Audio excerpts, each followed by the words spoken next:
UGTV1 tubaleetera enguudo developments ezigenda mu Uganda, plots ezirinya ebitundu ebikulaakulana, expensive areas to live in, ne plots eza layisi. Kati olwaleero twagala baleetera ku bintu ebimu Uganda byebadde byetandise okubeera nga ekola, ng'omwo mwe muli ebintu nga TV, zi Black Ark, zi TCL ne TVs endala. Balimu bakola obugaali bw'abaana, factories nyingi nnyo ezitutumuka buli lukya mu Uganda. Nga channel yaffe nga mugimanyi UGTV1, Pearl of Africa, oba the Pearl of Africa, nti tubaleetera ebintu omuntu ali eyo oba ali ebweru byatajja kubeera nga amanyi. Olwaleero special case yaffe gye tugenda okubeera nga tukolako, tugenda kubeera nga tulaba ku bikolebwa e Uganda, ebintu ebibeera bitandise okubeera nga bikolebwa e Uganda, nga TV eyo ekuli mu maaso awo ya Black Ark 55, ngenda kubuulira ebbeeyi yaayo.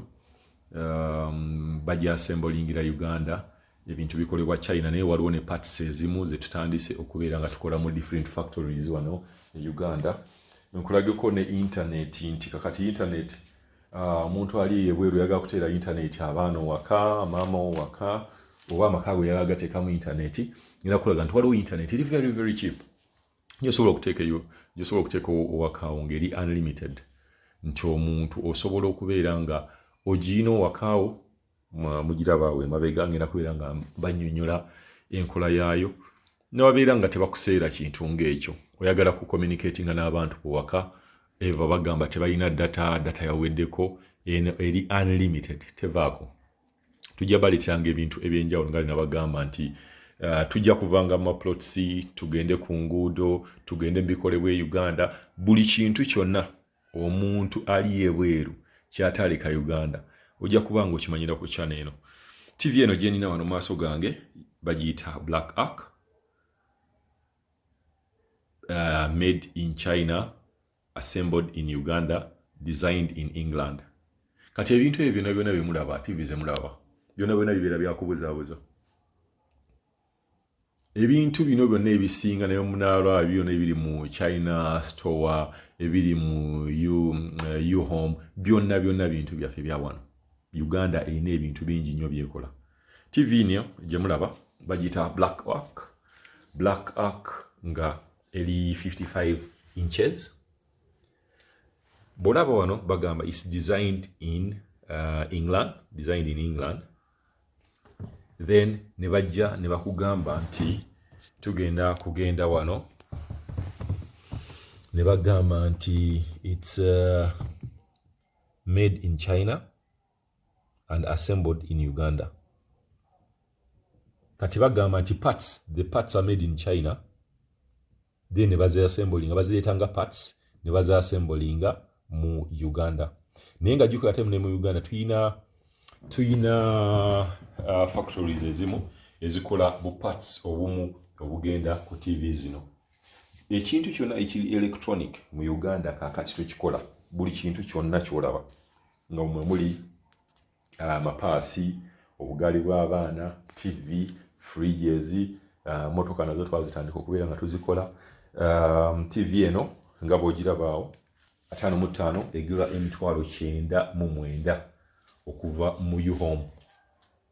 Then ya 65 negula $1,309,000 okuva era mu Uhome. Special case gyenkoze nga ya Uhome. Kakati ebintu nga bino bajja genda bakuseere TV bagambe Samsung 55 tujagala $1,400,000. Why should you buy it? Gula TV eno kuba ebintu byennyini byogula era byonna biva China. Kati kitegeeza nti obwo bu parts bwe babuleeta wano e Uganda nga it's not assembled, egenda kubeera nga wano cost yayo egenda kubeera cheaper kuba baba assemblingira wano nebeera nga eri cheap.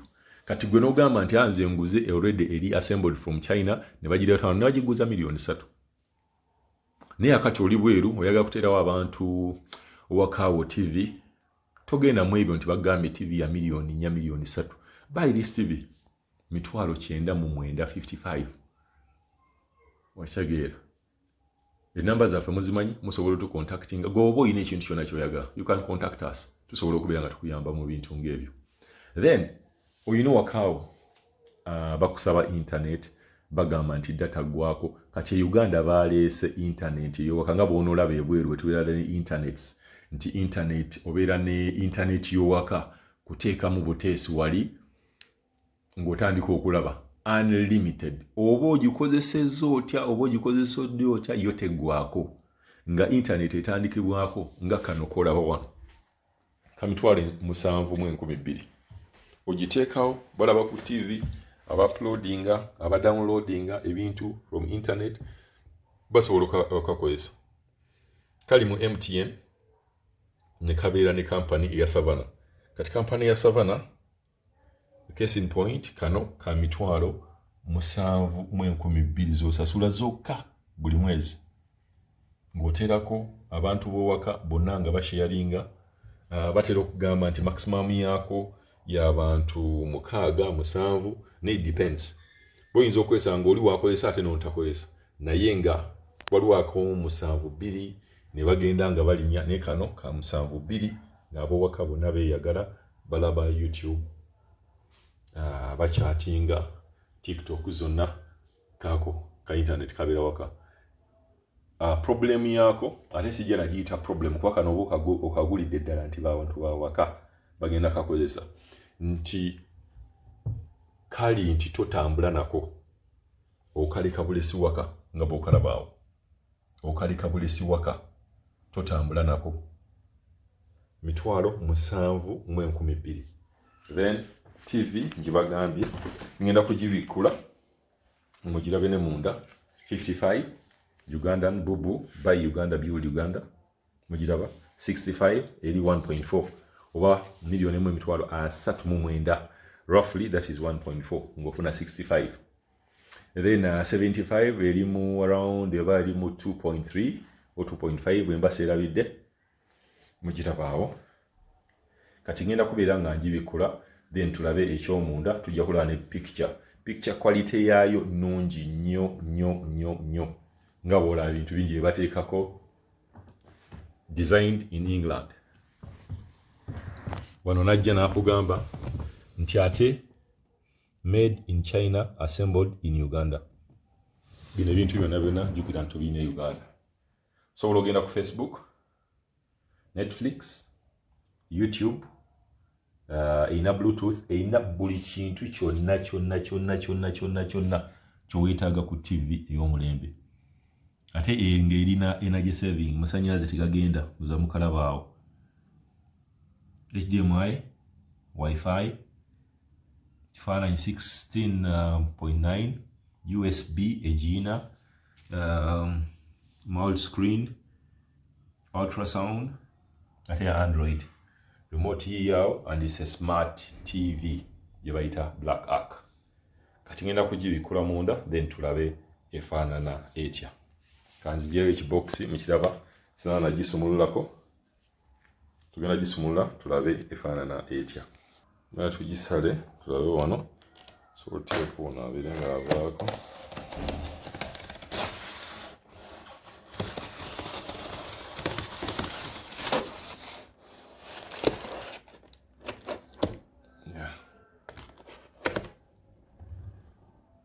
Yaawo ozogibikula, twagala tulabe munda efaanana etya. Brand new ku mitwalo gyo just 99. Funa TV 55 inches. Tumve mu kugula ebintu eby'ebbeeyi for what? Ate ng'eno guarantee is 2 years guarantee. Ate nga bino by'oguze okuva eyo bweru ajja kikuwa nga ayitakuwereddeko na guarantee, but this is a 2 years guarantee. Weefiira gwegizeeyo bagikoleko oba bakuweemu endala. Yes, TV yaffe yiyawo tugiggyeemu, 55 inches, brand new.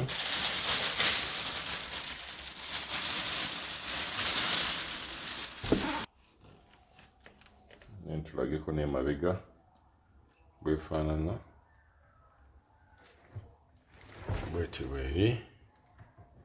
mabega, then ng'erina ne woteeka HDMI. Let me increase on the light. Befaanana emabega waayo ne tubefaanana kabo yegena amasanyalaze. Then ne tugenda wano tusobola okugiraba nti erina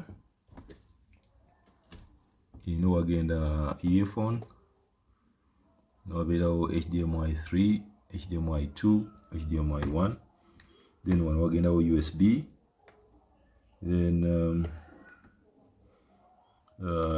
mini AV oza mugiraba awo obulaba.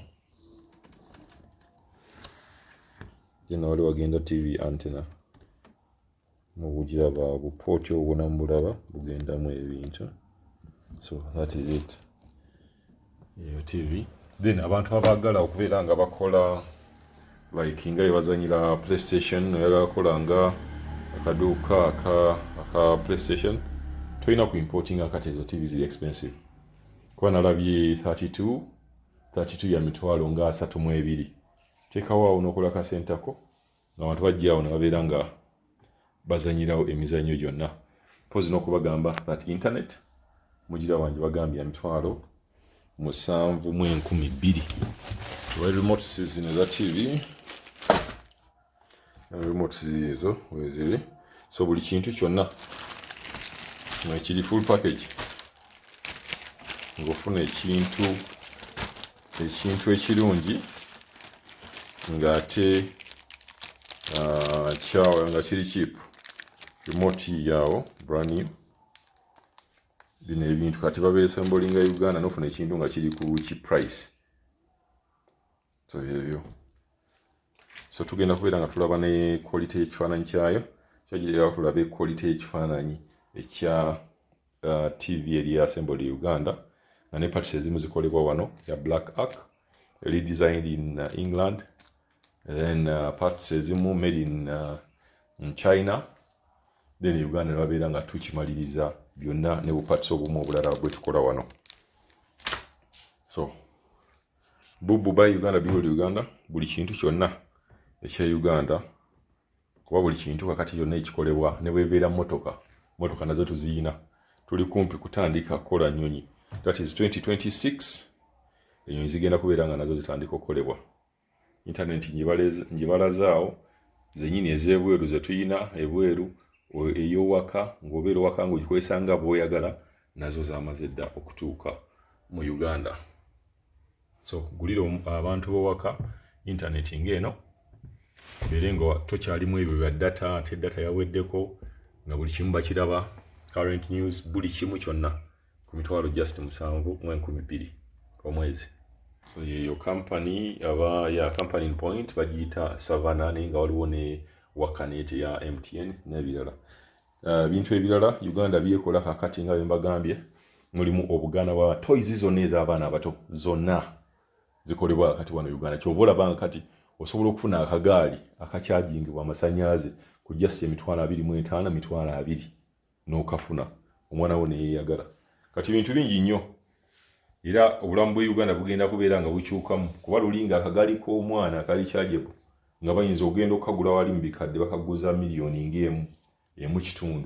naye kati 25,000, 20,018 nga bifunira akagaali ko ng'omwana yeevuga. Bimotoka ebyo 3,000 nga biri just kukyajinga bukyaginzi. TV yaffe yiyo eraze bwete, ekifaananyi kiraba kiri very clear, kirungi nnyo. Ntaddeko Fufa TV just tulabe, naye ndowooza muzaba very nice TV, bright colors, everything is okay. So yeyo TV yaffe bwetyo bweri, bwetyo bweraga, eragira ddala bulungi, everything is very okay. So kyekyo 9,900 ng'ofuna 55, then 39 ng'ofuna 70, ng'ofuna 65, then 75 is around 2 point something. That's it.